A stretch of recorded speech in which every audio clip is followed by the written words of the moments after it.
Hello everyone, this is Kiran Sanchana, IT number 51, here to present stages of agriculture from the course Agricultural Economics. Stages of agriculture. Based on development, Miller divided agriculture into three stages. Traditional agriculture, technologically dynamic agriculture, low capital technology, technologically dynamic agriculture, high capital technology. The stage 1 is traditional agriculture. It is a technologically stagnant stage in which production is increased largely through slowly increased application of traditional forms of land, labor and capital. So, traditional agriculture வந்து நம்ம ஏன் stagnant stageன்னு சொல்கிறோன்னா அதில் வந்து டெக்னாலஜிக்கலாக எந்த விதமான டெவலப்மெண்ட்டும் கிடையாது. So ப்ரொடக்ஷனை எப்படி இன்க்ரீஸ் பண்ணோன்னா ஏரியா அண்டர் கல்டிவேஷன் இன்க்ரீஸ் பண்ணுறது மூலமாக ப்ரொடக்ஷனை இன்க்ரீஸ் பண்ணோம். So, policies in traditional agriculture என்னன்னா agriculture in traditional stage, the obvious objective is to push it into the second stage. This is because it is mainly in the second stage that agriculture starts helping the industrial development of the company. Agricultural production increases in the traditional phase through increasing area under cultivation. So, second phase க்கு move ஆனாச்சு. எதனாலனா second ஃபேஸில் தான் agriculture வந்து industrial டெவலப்மெண்ட்டுக்கு வந்து help பண்ணுச்சு.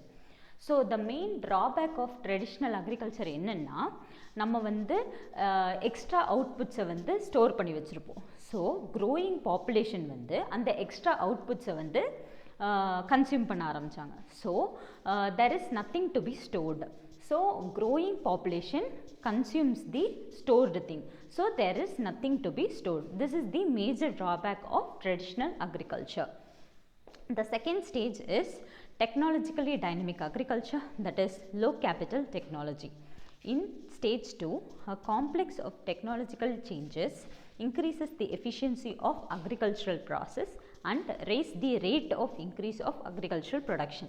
The critical characteristic of stage 2 as compared with stage 1 is the constant generation and application of technologies which is facilitated by a complex institutional framework. So, இதில் second stage வந்து second ஸ்டேஜ்க்கும் first ஸ்டேஜ்க்கும் என்ன டிஃப்ரென்ஸ்னால் அங்கே technology use பண்ண மாட்டோம், இங்கே வந்து technology use பண்ணுறோம் plus constant generation வந்து இருக்குது. இதுதான் difference between first stage and second stage. So, in this stage, agriculture still represents a large proportion of total economy. Demand for agricultural product is rising rapidly due to both demographic and income effects. Capital for industrial development is particularly scarce and returns are rising. Limitation to the phase of economic transformations and pressure of population growth precludes enlargement of average acreage per farm. And use of labor saving agricultural machineries is largely precluded by unfavorable labor capital cost relationship. These conditions call for a type of agricultural development which at one time is not possible but which is now facilitated by modern science. So இதில் என்ன சொல்ல வராங்கன்னா same like stage 1 பாப்புலேஷன்னால் output வந்து store பண்ண முடியாமல் they are being consumed, அது ஒன்று. Next வந்து இண்டஸ்ட்ரியல் டெவலப்மெண்ட்டுக்காக நம்ம கேபிட்டல் வந்து அதிகமாக கொடுக்குறோம், அது ஒன்று. தேர்ட் ஒன் வந்து லேபர் இல்லாமல் இருக்கிறதுக்காக நம்ம வந்து மெஷினரிஸ் யூஸ் பண்ணுறோம். ஸோ அதனால் அந்த லேபர்ஸ் வந்து சஃபர் ஆகுறாங்க. இந்த மூணுமே வந்து major drawback of this stage. So, policies என்னென்னா to see that the various input which are responsible for pushing agriculture in the stage 2 of development are progressively utilized by all farmers and also continues to be made available to the farmers at reasonable rates to popularize these inputs through demonstration and propaganda. Supply of credit to those agriculturists, example small farmers who do not have sufficient finance to purchase these inputs. The third stage is technologically dynamic agriculture, high capital technology. This is the stage when agriculture has much of its relative importance in the generation of national income. Agriculture of various developed countries is included in this stage. If the process of development as visualized when the agriculture as in stage 2 continues, a time will come when both the agriculture sector as well as the industrial sector are highly developed through interdependence. This is agriculture in phase 3. So இதில் phase 3 of agriculture அது என்னன்னா இது வந்து ஒரு பெரிய contribution to national income இருக்கு இந்த agriculture, and agriculture sector as well as industrial sector வந்து highly developed through interdependence in the stage-ல. This is stage 3. So this kind of agriculture have two major problems. ஒன்று வந்து farm problem, second one வந்து instability of agriculture.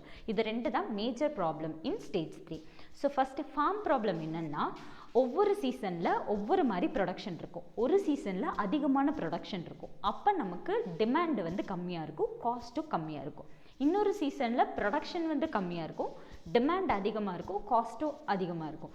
So ஒரு ஸ்டேபிளே இல்லாத ஒரு production and income எது, அதுதான் வந்து farm problem.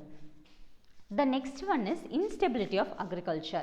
Instability of agriculture என்னன்னா some agriculture based industries இருக்கு, agricultural raw materials வச்சு work ஆகிற industries இருக்கு. So if அந்த industries-ல வந்து some problems இருக்குன்னா இந்த இன்புட்ஸ் வந்து போகிறது, இந்த ரா மெட்டீரியல்ஸ் போகிறது வந்து ஸ்டாப் ஆயிரும். ஸோ அங்கே வந்து when industries are getting affected, the agriculture is also getting affected.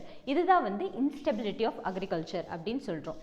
Instability of agriculture becomes more prominent in stage 3 because much of it occurs due to developed nature of industrial sector. A developed industrial, as we know, suffers from malady of booms and depressions, as the industrial sector at this stage of economic development is very closely connected with the agricultural sector through purchase input from the agricultural sector and through sales of its product to the agricultural sector. These booms and depressions are transmitted to the agricultural sector also. This instability of agriculture thus becomes more pronounced in this stage. So policy measures for controlling instability. Instability control பண்ண நம்ம என்னென்ன measures எடுக்கணும்னா buffer stock scheme, price support, direct income transfer measure, control of fluctuation in non-agricultural sector. இதெல்லாம் பண்ணாதான் வந்துட்டு இன்ஸ்டெபிலிட்டியை control பண்ண முடியும். So form ப்ராப்ளம்ஸை எப்படி கண்ட்ரோல் பண்ணுவோம்னா control over production, transfer of labor from agricultural sector to non-agricultural sector, encouragement of export of agricultural product to other countries, and control over import of agricultural products into the countries are some measures to solve the farm problems. And the conclusion is all measures of stage 1, for example, are relevant for stage 2 also. Population control is desirable in stage 3 also. Similarly, some measures, particularly those pertaining to regional inequalities, may be needed in stage 3 also, if the development of agriculture has not been a balanced one.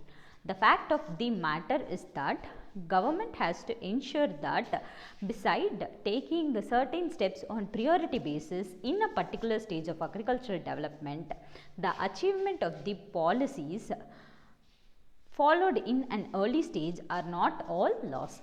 So இதில் என்ன சொல்ல வராங்கன்னா ஒவ்வொரு ஸ்டேஜ்லேயும் ஒவ்வொரு drawback இருக்குது, சில common ட்ராபேக்ஸும் இருக்குது. So government வந்து நெசசரி ஸ்டெப் எடுத்து இந்தந்த பர்டிகுலர் ஸ்டேஜுக்கு மெஷர் எடுக்காமல் காமனாக மெஷர் எடுத்தாங்கன்னா it can be balanced. Thank you.